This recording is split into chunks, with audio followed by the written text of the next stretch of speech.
ഞാൻ കള്ളനല്ല, ഞാൻ മായൻകുട്ടിയാണ്. ഇവിടത്തെ മാലുവിന്റെ ക്ലാസ്സിൽ പഠിക്കുന്ന മായൻകുട്ടി.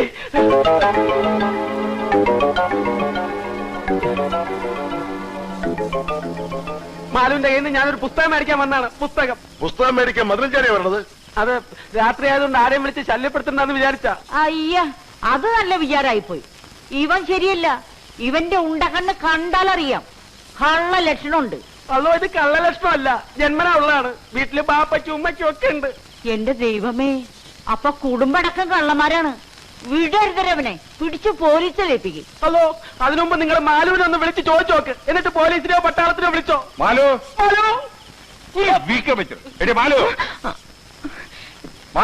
അകത്ത് പോ, ഞാനിപ്പ വരാം. എന്താ ഇവരെ നീ അറിയൂ? ഇത് എന്റെ ക്ലാസ്സിലെ മായൻകുട്ടിയാണ്. കണ്ട എല്ലാവർക്കും ഇപ്പൊ എന്നെ വിശ്വാസ. എന്നെ എവരെല്ലാരും കൂടി പിടിച്ചെടുത്തായിരുന്നു മാലു. എന്തിന്? എന്താ എന്താ കാര്യം? ഒന്നുമില്ല, നീ അകത്ത് പോയിക്കോ. പോട്ടെ മായൻകുട്ടി. ശരി മാലു, പോയിക്കോടാ. ഇടാ പോയാൻ.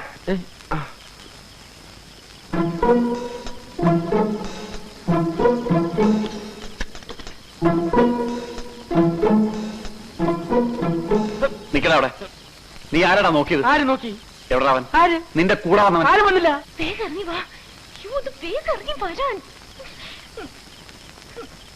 മാലു അത് പറയാതെ ഞാൻ പോവില്ല. രാമഭദ്ര, ഞാൻ പറയണ കേക്ക്. പറ, ഞാൻ പോണോ വേണ്ടേ? ആരെങ്കിലും വരുന്നതിന് മുമ്പ് പോകാൻ. നിന്റെ കൂടെ വന്ന രാമഭദ്രൻ എവിടെയെന്നാടാ ചോദിച്ചത്? പട്ടി പറയുന്നുണ്ടോ ഇല്ലയോ? രാമഭദ്ര പ്ലീസ്. വേണ്ട, പറയുന്നില്ലേ വേണ്ട, ഞാൻ ഇതിനകത്തിരുന്നോളാം. വേണ്ട വേണ്ട വേണ്ട, നിക്ക്, പറയാം, ഞാൻ പറയാം. അവൻ ചായ്പിലുണ്ട്.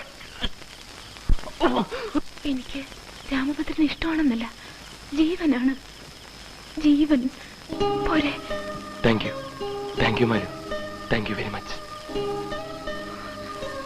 Good night.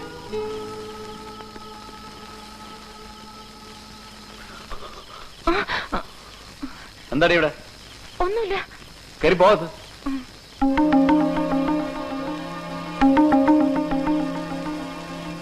നീയൊക്കെ പ്രേമിക്കുകയോ കല്യാണം കഴിക്കുകയോ എന്ത് പണ്ടാരം വേണമെങ്കിലും അയക്കോ. അതിന് ഞാനെന്തിനാ കണ്ടോന്റെ കിടികൊള്ളണത്? നിന്നോടാരും പറഞ്ഞു അപ്പൊ തന്നെ മരത്തിന് വെളിയിൽ താഴോട്ട് കുതിക്കാൻ. ഓഹോ, അതായല്ലേ കുഴപ്പം. അബദ്ധത്തിലാണെങ്കിൽ ഞാൻ വീണില്ലായിരുന്നെങ്കിൽ കാണായിരുന്നു. അവരെല്ലാവരും കൂടി നിന്നെ കൊന്ന് കുളിച്ച് മൂടിയാണ്. എടാ മനുഷ്യനായ അല്പമെങ്കിലും നന്ദി വേണോടാ മൃഗമേ.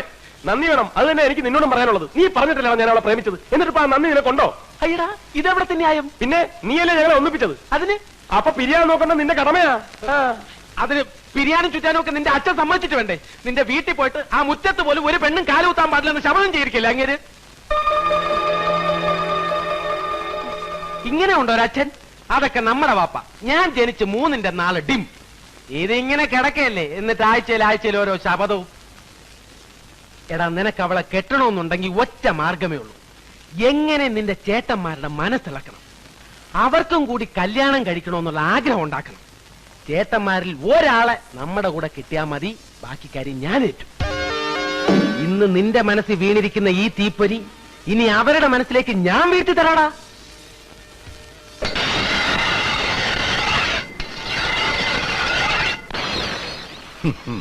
ഇനി എനിക്കൊരു കല്യാണം ഈ പ്രായത്തില്?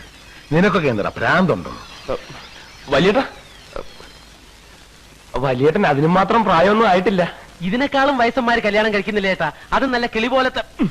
അങ്ങനെയല്ല മതിയടാ, പ്രായമായില്ലെങ്കിലും പ്രായം കഴിഞ്ഞാലും ഇനി ഈ ജന്മത്തെ എനിക്കൊരു കല്യാണം വേണ്ട. ഒരിക്കൽ ഒരുങ്ങിക്കെട്ടി ഇറങ്ങിയവനാ ഞാൻ. അന്നാ കല്യാണം നടക്കാതെ പോയതിൽ എനിക്ക് ദുഃഖമില്ല. അതൊരു ദുരന്തമായിട്ട് ഇന്ന് വരെ തോന്നിയിട്ടുമില്ല. പക്ഷേ അത് നടത്താൻ ശ്രമിച്ചപ്പോ ഉണ്ടായ ദുരന്തമുണ്ടല്ലോ, അതെന്റെ മനസ്സിൽ നിന്ന് ഒരിക്കലും പോയില്ല.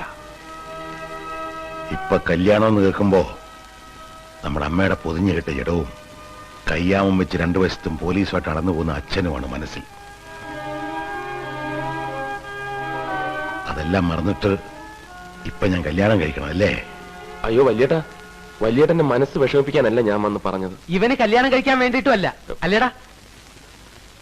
നമ്മുടെ കുടുംബം അന്യം നിന്ന് പോകരുതല്ലോ എന്ന് വിചാരിച്ചാ? പിന്നെ അന്യം നിന്ന് പോവാൻ നമ്മള് സിംഹവാലം കുറങ്ങല്ലേ? പോടാ. അല്ല നീയും പോടാ. കൊല്ലും ഞാൻ. എന്നോട് കല്യാണം കഴിക്കാൻ പറയാൻ നീ ആരടാ? പറയണോ? എന്തിനാടാ ദിവസവും ഞാൻ ഹനുമാൻ സേവ നടത്തുന്നത്? മാസത്തിൽ 5 ദിവസം തിരുവല്ലാമല ഇപ്പൊ തപസിരിക്കുന്ന എന്തിനാടാ? പെണ്ണെന്ന നശിച്ച വർഗം എന്നെ മനസ്സിലാക്കാണ്ടിരിക്കാനാ? അങ്ങനത്തെ നിത്യ ബ്രഹ്മയാളുടെ മുഖത്ത് നോക്കി കല്യാണം കഴിക്കാൻ പറഞ്ഞ നിന്നെ അതോ സമയത്താ? വേണ്ട വേണ്ട, ഇവനൊന്നും ചെയ്യണ്ട. വേണ്ടെന്ന് പറയാൻ നീ ആരണ്ട? നീ കുറെ നാളായില്ല തുടങ്ങിയിട്ട്. നിനക്ക് എന്താ വേണ്ടേ? ഞാനിവിടെ വെറുതെ വന്നതാ. ഇവന്റെ ക്ലോസ് ഫ്രണ്ടാ. Close friend? എടാ ഫ്രണ്ട് തെണ്ടി. ഞാനിവനെ ക്ലോസ് ആക്കുന്നതിന് മുമ്പ് നീ ഇവനെ വിളിച്ചോട്ട് പോടാ. എടാ വിളിച്ചോട്ട് പോവാൻ. ആഞ്ജനേയ, ഈ ഭക്തനെ കൺട്രോള് തരില്ലേ? ദേ നിൽക്കുന്ന അടുത്തത്. ഒന്നും ചോദിക്കാൻ നിൽക്കണ്ട, വെറുതെ വന്നാണെന്ന് പറഞ്ഞാ മതി. നിക്കടാ അവിടെ. ഞങ്ങളിപ്പോ കല്യാണം കഴിക്കണമെന്ന് നിനക്കെന്താ അത്ര നിർബന്ധം? 10 വർഷം മുമ്പ് ഇതും പറഞ്ഞ് ഈ 2 ചേട്ടന്മാരുടെ പിന്നാലെ നടന്നവനാടാ ഞാൻ. അന്ന് അച്ഛൻ പറഞ്ഞ എന്താണെന്നറിയോ? മൂത്തവർക്ക് വേണ്ടാത്ത കല്യാണം നിനക്ക് വേണോടാന്ന്. അന്ന് ഞാനും ഒരു തീരുമാനം എടുത്തു. എനിക്ക് കല്യാണം വേണ്ട. ഈ കുടുംബത്തൊരുത്തരെ കല്യാണം കഴിക്കാൻ ഞാൻ സമ്മതിക്കില്ല. അല്ലേട്ടാ, അതെ നീങ്ങൊന്ന്.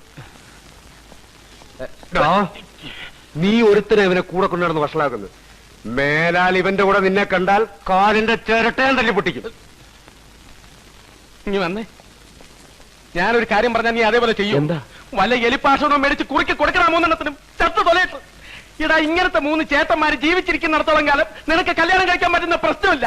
നിന്നെ നല്ല ചിലപ്പോ എന്നെ പോലും കല്യാണം കഴിക്കാൻ സംഭവിക്കില്ല. അതുകൊണ്ട് നമുക്ക് ഇവിടെ വെച്ച് പിരിയാം. നിനക്ക് നിന്റെ വഴി, എനിക്ക് എന്റെ വഴി. Good bye.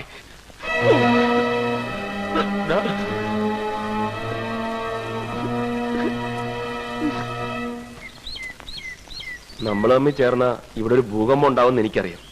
എന്തുണ്ടായാലും എനിക്കൊന്നുമില്ല. എന്റെ അച്ഛൻ എന്നോട് പറഞ്ഞിട്ടുണ്ട്, നിനക്ക് ശരിയെന്ന് തോന്നുന്നു നീ ചെയ്യണം. എനിക്കിപ്പോ ഇതാ ശരി. രാമഭദ്ര, ഇത് മാലുവിന് അറിയില്ല ഞങ്ങളെ എങ്ങനെ അച്ഛൻ വളർത്തിയെന്നും ഇതുവരെ ഞങ്ങൾ എങ്ങനെ ജീവിച്ചതെന്നും. എന്റെ 5ാമത്തെ വയസ്സിലാ അമ്മ മരിക്കുന്നത്. അതിൽ പിന്നെ ഓർമ്മയിലുള്ള എന്റെ അമ്മയല്ലാതെ ഒരു സ്ത്രീയും എന്റെ ജീവിതത്തിലേക്ക് കടന്നു വന്നിട്ടില്ല. ഇപ്പോ മാലു ഞാൻ പോലും അറിയാതെ എന്റെ മനസ്സിലേക്ക് വന്നപ്പോ എനിക്കിനി മാലു ഇല്ലാതെ വയ്യ. അതിന് ജീവിക്കാനാണെങ്കിലും ശരി, മരിക്കാനാണെങ്കിലും ശരി, എന്തിനാണെങ്കിലും മാലു എന്നോടൊപ്പം ഉണ്ടാവൂ.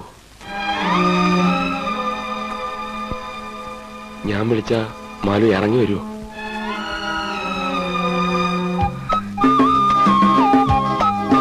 രാമഭദ്ര എപ്പോ വന്ന് വിളിച്ചാലും എവിടേക്ക് വിളിച്ചാലും ആ നിമിഷം ഞാൻ ഇറങ്ങി വരും. പോരെ?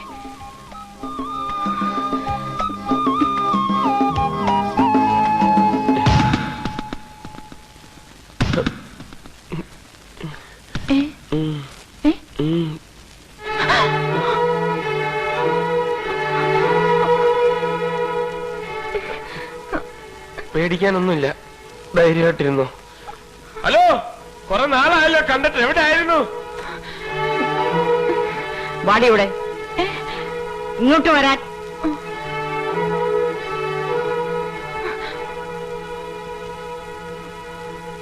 എടിയും മിടുക്കി, നീ അവന് വളച്ചില്ലേ? ഇപ്പോഴാ നീ അച്ഛമ്മയുടെ മോളായത്. ഇപ്പൊ എങ്ങനെയാ? നീ പറഞ്ഞ അവൻ പോയി വെട്ടുവോ ആ 500 തല? ആ, ഇനി എന്താ ചെയ്യേണ്ടത് ഞാൻ പറഞ്ഞു തരാം. വാ. രാമഭദ്ര, എടാ രാമഭദ്ര, നീ രക്ഷപ്പെട്ടടാ. നിനക്കിനി ധൈര്യമായിട്ട് പ്രേമിക്കാം. ആരെ വേണമെങ്കിലും കല്യാണം കഴിക്കാം. ഇനി നിന്റെ അച്ഛനോ നിന്റെ ചേട്ടന്മാർക്കോ നിന്നെ ഒരു ചുക്കും ചെയ്യാൻ പറ്റില്ല. അന്ന് കല്യാണ കാര്യം പറഞ്ഞു തന്നപ്പോ ഏറ്റവും കൂടുതൽ ബഹളം ഉണ്ടാക്കി ആരാ? നിന്റെ സാമ്യത്തല്ലേ? അയാളെ തന്നെ നിന്റെ കൈ കിട്ടിയടാ. നീ എന്താന്ന് വെച്ച കാര്യം പറ. നിന്റെ ഈ സാമ്യേട്ടൻ എല്ലാ മാസവും 1-ാം തീയതി മുതൽ 5-ാം തീയതി വരെ എവിടെ പോകുന്നു എന്നാ പറഞ്ഞത്? തിരുവില്ലാമലയിൽ ഹനുമാൻ കോവിലിൽ ജപം ഇരിക്കാൻ.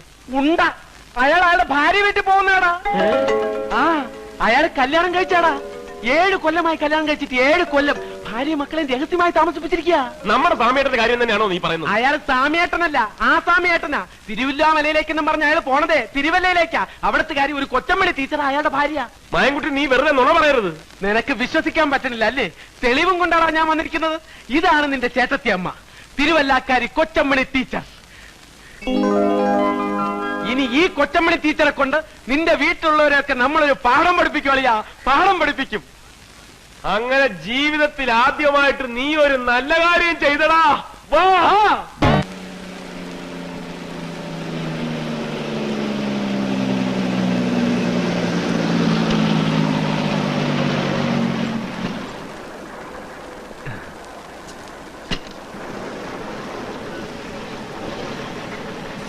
ആശാനെ ഇവിടെ ഇവിടെ കൊച്ചമണി എന്ന് പേരുള്ള ഒരു സ്കൂൾ ടീച്ചർ താമസിക്കുന്നത്. School teacher? അതെ. കൊച്ചമണി എന്ന് പറയുന്ന ഒരു സ്ത്രീ ഇവിടെ താമസമുണ്ട്. ആ. പക്ഷെ അവർ സ്കൂൾ ടീച്ചർ അല്ല. അവരുടെ ഭർത്താവിന്റെ പേര് സ്വാമിനാഥൻ എന്നല്ലേ? അല്ല, രാമനാഥൻ എന്ന. രാമനാഥനോ? ഛേ, ഇത് വേറെ ആരണ്ടാടേ? നിക്ക് ആശാനെ, ദേ നോക്കി, ഇതാണോ രാമനാഥൻ? ഇത് തന്നെ. ആ, അപ്പോ ഇതല്ലേ കൊച്ചമണി? കൊച്ചമണി ഇത് തന്നെയാ. പക്ഷെ ഇവര് സ്കൂൾ ടീച്ചറല്ല, ഡാൻസ് ടീച്ചറാ. തത്തൈതാഹ തിത്തൈതാഹ തത്തൈതാഹ